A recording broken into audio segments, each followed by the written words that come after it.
Bonjour à tous, après maintenant une semaine de cette sèche en question, on a les premiers résultats qui sont tombés, donc une perte de 1,5 kg. Et si je vous fais cette vidéo aujourd'hui, c'est pour vous montrer comment est-ce que j'ai fait pour y parvenir. Mais avant ça, j'aimerais vous parler d'une chose. Il y a environ 95% des gens qui abandonnent leur sèche dès la première semaine, et ce à cause d'une erreur en particulier. Et cette erreur n'a absolument rien à voir avec l'alimentation. Parce que pour rappel, une sèche a un seul but, c'est de vous faire perdre de la graisse et de l'eau. Et beaucoup de gens vont malheureusement perdre beaucoup de muscles ou au contraire ne pas créer de muscles du tout pendant cette sèche. En effet, si tu es débutant, tu vas pouvoir créer du muscle en séchant, tout en séchant, même si tu as un petit peu de bidoche, un petit peu de ventre.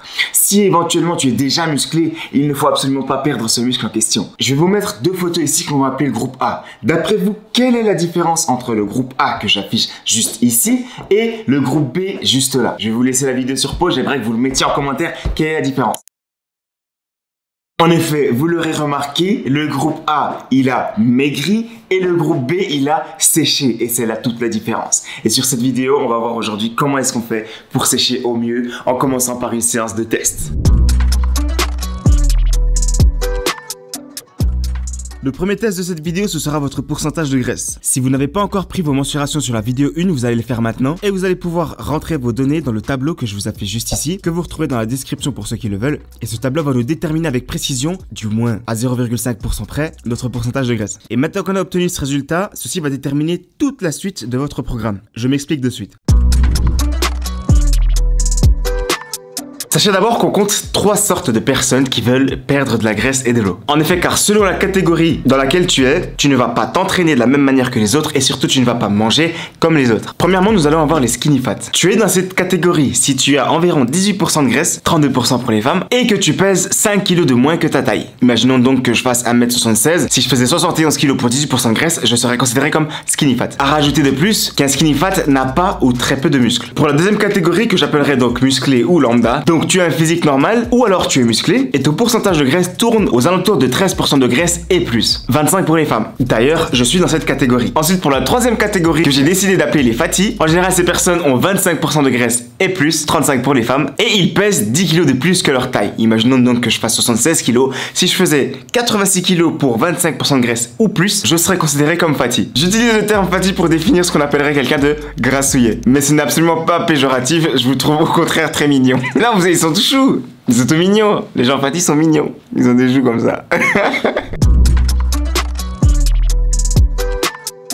Je vais donc commencer par traiter la première catégorie, les skinny fat. Par rapport au tableau dans lequel on a calculé les calories dans la vidéo précédente, un skinny fat va devoir réduire par rapport à ses calories de maintien, il va devoir déduire 10% de cette valeur. Prenons par exemple l'exemple de Sébastien, 19 ans, 1m72 pour 67 kg, qui tombe sur le calculateur de Mr K. En rentrant ces données, il obtient 19% de graisse. Il va donc dans son apport calorique de maintien retirer 10% de calories pour pouvoir perdre du gras. Et ce système-là marchera sur les deux autres catégories aussi, de la même manière. Et tout ça, il peut le faire directement sur le site de Mr K en question, et ce de manière gratuite. Quand je dis 10%, ça va être pour les personnes qui sont proches des 18%. Si par exemple tu es dans les 20, 25 et 30%, dans ce cas-là, on va réduire de 20% l'apport en calories. Et maintenant, le plus important, comment est-ce que doit s'entraîner un skinny fat? Parce que je sais qu'on va souvent parler qu'il faut faire du cardio pour perdre du poids. Mais pour un skinny fat, il ne faut absolument pas qu'il fasse ça. Ce qu'on va lui recommander au pire au niveau du cardio, ça va être de faire une seule à deux fois de l'intermittence par semaine. Mais si par exemple il est sportif à côté, je ne sais pas moi, footballeur, tennisman ou quelque chose, il n'aura pas besoin de faire du cardio. Le seul point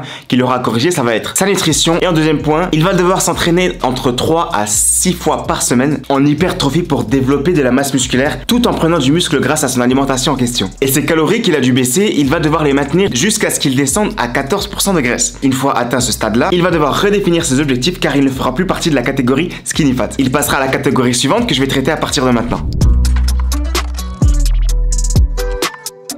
En deuxième exemple, on va prendre quelqu'un de musclé ou quelqu'un de tout à fait normal. Qui n'est pas forcément musclé, il n'est pas forcément très gras, mais il veut quand même perdre de la graisse tout en prenant du muscle. Dans ce cas-là, cette personne, il va devoir baisser ses apports caloriques de 10%, et ce de manière progressive si stagnation. C'est-à-dire qu'au bout de 2-3 semaines, s'il n'a pas perdu de poids, il va devoir rebaisser de 10% ses apports en calories pour pouvoir perdre de la graisse. Dans le cas où cette personne est musclée, l'objectif, ça va être de conserver au maximum sa masse musculaire. Et dans ce cas-là, il ne faut pas qu'il fasse du cardio non plus. Au pire des cas, faire 1 à 2 séances d'intermittence par semaine, ça suffira pour perdre cette graisse. Encore une fois, s'il est sportif, il n'aura même pas besoin de faire de cardio du tout. Et ce sera le même cas que pour le skinny fat. 3 à 6 entraînements par semaine vont être bénéfiques soit pour maintenir sa masse musculaire ou pour la développer pour ceux qui ont plus de chances.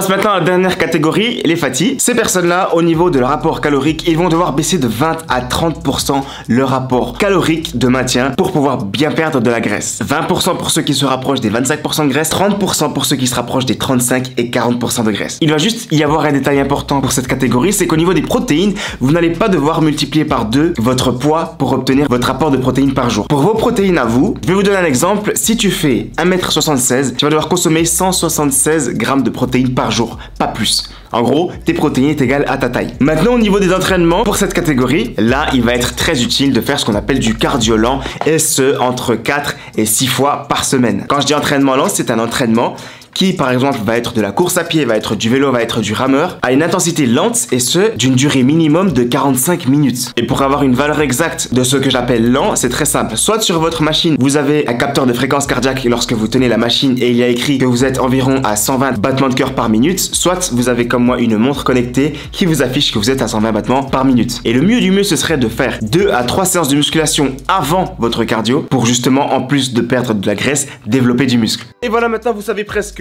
tout pour préparer la meilleure stage de ta vie, pour que tu sois la meilleure version que tu n'as jamais été pour cet été 2022. Parle dans votre âme là, c'est...